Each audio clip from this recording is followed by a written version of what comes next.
ವಿಪಕ್ಷ ನಾಯಕರು ಇದ್ರ ಬಗ್ಗೆ ಮಾತನಾಡಿದ್ದಾರೆ. ಮೊನ್ನೆ ಬಳ್ಳಾರಿಯಲ್ಲಿ ನಡೆದಿರ್ತಕ್ಕಂಥ ದುರ್ಘಟನೆ ಇರ್ಬೋದು, ಅಲ್ಲೂ ಕೂಡ 6 ಜನ ಅಲ್ಲಿ ಪ್ರಾಣವನ್ನ ಕಳ್ಕೊಂಡಿರ್ತಕ್ಕಂಥದ್ದು, ಬಾಣಂತಿಯರು, ಮಕ್ಕಳು, ಹಸುಗೂಸುಗಳು ಪ್ರಾಣ ಕಳ್ಕೊಳ್ತಾ ಇರ್ತಕ್ಕಂಥದ್ದು. ಎಲ್ಲೋ ಒಂದ್ ಕಡೆ ರಾಜ್ಯ ಸರ್ಕಾರದ ಒಂದು ಬೇಜವಾಬ್ದಾರಿತನ ಇವತ್ತು ಮೇಲ್ನೋಟಕ್ಕೆ ಕಾಣ್ತಾ ಇದೆ. ಹಾಗಾಗಿ ಇದ್ರ ಬಗ್ಗೆ ಸಮಗ್ರವಾಗಿ ನಾವು ಕೂಡ ಸತ್ಯಾಂಶನ ತಿಳ್ಕೋಬೇಕು ಅನ್ನೋ ದೃಷ್ಟಿಯಿಂದ ಆಸ್ಪತ್ರೆಗೆ ಭೇಟಿಯನ್ನು ಕೊಟ್ಟಿದ್ದೇವೆ. ಇದರಲ್ಲಿ ರಾಜಕಾರಣ ಮಾಡ್ತಕ್ಕಂಥ ಪ್ರಶ್ನೆ ಅಲ್ಲ. ಇವತ್ತು ಬಡವರು ಇವತ್ತೇನೋ ಅನ್ಯಾಯ ಆಗ್ತಾ ಇದೆ. ಸರ್ಕಾರಿ ಆಸ್ಪತ್ರೆಗಳು ಹೋಗ್ತಕ್ಕಂಥ ಬಾಣಂತಿಯರು, ಹಸುಗೂಸುಗಳಿಗೆ ತೊಂದರೆ ಆಗ್ತದೆ, ಪ್ರಾಣ ಕಳ್ಕೊಳ್ತಾ ಇದ್ದಾರೆ. ಸತ್ಯಾಂಶಗಳು ಅರ್ಥ ಮಾಡ್ಕೋಬೇಕು ಅಂತ ಹೇಳಿ ಬಂದಿದ್ದೇವೆ. ಇದನ್ನ ಸದನದಲ್ಲಿ ನಾವು ಚರ್ಚೆ ಮಾಡ್ತೀವಿ.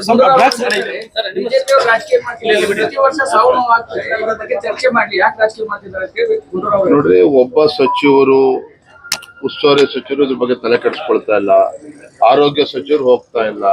ಇವತ್ತು ಸರ್ಕಾರಿ ಮೆಡಿಕಲ್ ಕಾಲೇಜಸ್ ಏನಾಗ್ತದೆ, ಶರಣ್ ಪಾಟೀಲ್ ಕೂಡ ಸಚಿವರು ಕೂಡ ಭೇಟಿಯನ್ನು ಕೊಟ್ಟಿಲ್ಲ. ಹಾಗಾಗಿ ಈ ಬೇಜವಾಬ್ದಾರಿತನ ಏನಿದೆ, ಈಗಲಾದ್ರೂ ಎಚ್ಚೆತ್ಕೊಂಡು ಸರ್ಕಾರ ತುರ್ತಾಗಿ ಇದ್ರ ಬಗ್ಗೆ ಗಮನಿಸಬೇಕು. ಆ ದೃಷ್ಟಿಕೋನ ಇಟ್ಕೊಂಡು ನಾವು ಹೊರಟಿದ್ದೇವೆ. ರಾಜಕಾರಣ ಮಾಡಬೇಕು ಅಂತ ಹೇಳಿ ಮಾತಾಡ್ತೀನಿ.